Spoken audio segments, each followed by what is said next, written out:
আসসালামু আলাইকুম রহমতুল্লাহি ওয়া বারাকাতুহু। আশা করি সবাই ভালো আছেন। আর কে কেমন আছেন সেটা কমেন্টে বলে যাবেন। আজকে নতুন একটা ভিডিও নিয়ে সেটা হলো আজকে রাজনীতি নিয়ে ভিডিও।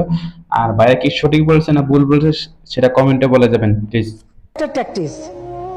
তার মানে কি মুক্তিযোদ্ধার সন্তান নাতিপুতিরা কেউ মেধাবী না?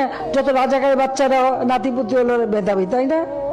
কিন্তু এটা ভুলে গেলে চলবে। 10 জনের সামনে কথা বলতেছি, কিভাবে কথা বলতে হবে এই কথা বলার ভাষাটুকুই যদি আমি না জানি, ওই 10 জনের সামনে কথা বলার কোনো যোগ্যতাই আমার নাই। 1971 সালের পর থেকে যারা জন্মগ্রহণ করছে, যুদ্ধতে অংশগ্রহণ করতে পারে নাই, তারা সবাই রাজাকার। আমি, আপনি, আপনার বাবা, আমার দাদার নামও যেহেতু মুক্তিযোদ্ধার কোঠায় নাই, তাহলে আমার দাদা সহ আমরা সবাই রাজাকার। এক কথায় বলতে গেলে বর্তমান দেশে 16,98,00,000 নাগরিকদের মধ্যে 2,31,000 মানুষ মুক্তিযোদ্ধা, এদের পরিবার বাদে আমরা সবাই রাজাকার। যেই রাজাকারের নাম শুনলে একটা সময় আপনার চোখে ঘৃণা চলে আসতো, এখন একবার ভেবে দেখুন সেই রাজাকারের ট্যাগে আপনার ঘাড়ে চলে আসতেছে। সেই ট্যাগ আপনার ঘাড়ে দিতে এক বিন্দুও দ্বিধাবোধ করতেছে না, কারণ তার পদে উঠতে আপনার কোনো প্রয়োজন হয় না। বিকজ যে দেশে ভোট ছাড়া ক্ষমতা পাওয়া যায়, সেই দেশে আবার কিছু বলতে ভাবতে হয় নাকি? আজকের ভিডিওতে একটা কথা বলে যাই, মাথায় রেখে কথা যত বেখেলে হবে পতন তত দ্রুত হবে ইনশাআল্লাহ। পার্সোনালি আমি কোনো রাজনৈতিক সম্পর্কের সাথে সম্পৃক্ত নয়, কিন্তু একজন সাধারণ নাগরিক হিসাবে এই কথার বিরুদ্ধে তীব্র নিন্দা ও প্রতিবাদ জানানোর প্রয়োজন আমি মনে করি। রিসেন্ট 8-9 দিনই হয়ে গেল কোঠা এবং মেধা নিয়ে একটা আন্দোলন চলতেছে। হ্যাঁ, এই কথা সত্য যে কোঠা এবং মেধা দুইটা এক জিনিস নয়, কিন্তু আমার কথা হচ্ছে মুক্তিযোদ্ধাদের নাতি নাতনি থেকে শুরু করে ছেলে মেয়েগুলো যদি এতই মেধাবী হয়, তাহলে তাদের চাকরির জন্য কোঠার কিসের প্রয়োজন? প্রশ্ন থেকেই যায়। সাধারণ মানুষগুলো যদি রাজাকার হয়, এই সাধারণ মানুষের ট্যাক্স ভ্যাট দিয়ে আপনি দেশ চালাচ্ছেন, তার মানে আপনি বড় রাজাকার। বাংলাদেশ পরিসংখ্যান BBS এর হিসাবে শিক্ষিত বেকার আছেন 23,50,000 জন, অর্থাৎ বাংলাদেশে মোট বেকারের সংখ্যা 12% উচ্চ শিক্ষিত। এখন আমাদের মাননীয় প্রধানমন্ত্রীর কথা হিসাবে এই 12% উচ্চ শিক্ষিত বেকার নাগরিকই মেধাহীন। আফসোস 2022 সালে আমি সেনাবাহিনীর মাঠে অ্যাপ্লাই করেছিলাম এবং আমি বগুড়া ক্যান্টনমেন্ট মাঠে দাঁড়াতে গিয়ে দেখি অলরেডি 3 জন সিলেক্টেড হয়েই আছে। এখন আমার প্রশ্ন হলো, আমরা এতগুলো স্টুডেন্ট মাঠে দাঁড়াতে গিয়েছিলাম, আমাদেরকে দেখার আগে আমাদের মেধা সম্পর্কে তারা বুঝে গেছে, রাইট? যদি আমাদের না দেখে আমাদের মেধা সম্পর্কে নাই বুঝতো, তাহলে তো অলরেডি আগে থেকে 3 জনকে সিলেক্ট করে রাখতো। যে দেশে কোঠা ছাড়া চাকরি হয় না, দেশের নাগরিকদের রাজাকার বলে সম্বোধন করা হয়। একজন সাধারণ নাগরিক হিসেবে প্রধানমন্ত্রীকেই বয়কট করতেছি। রাজাকার প্রধানমন্ত্রী, তার গদি থেকে তাকে নামিয়ে দেওয়া হোক, নয়তো কোনো আইন আমরা মানি না। আপনি একজন সাধারণ মানুষ হিসেবে আপনি নিজের থেকে ভেবে দেখেন দেশের কতটুকু আইন সুষ্ঠুভাবে পর্যবেক্ষণ হচ্ছে। একজন সাধারণ নাগরিক হিসেবে আপনার দায়িত্ব এগুলোর বিরুদ্ধে প্রতিবাদ করা। এখন আপনার প্রশ্ন থাকতেই পারে, এগুলোর বিরুদ্ধে এইভাবে প্রতিবাদ করে কিছুই হবে না। দেখেন, আপনি ঘরে চুরি করে বসে থেকেও কিছুই হবে না যতক্ষণ না আপনি এগুলোর বিরুদ্ধে রাজপথে নামবেন।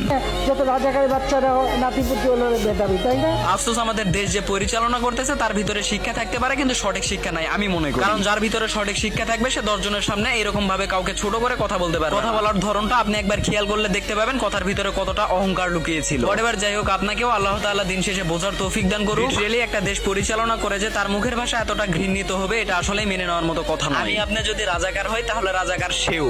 ধন্যবাদ।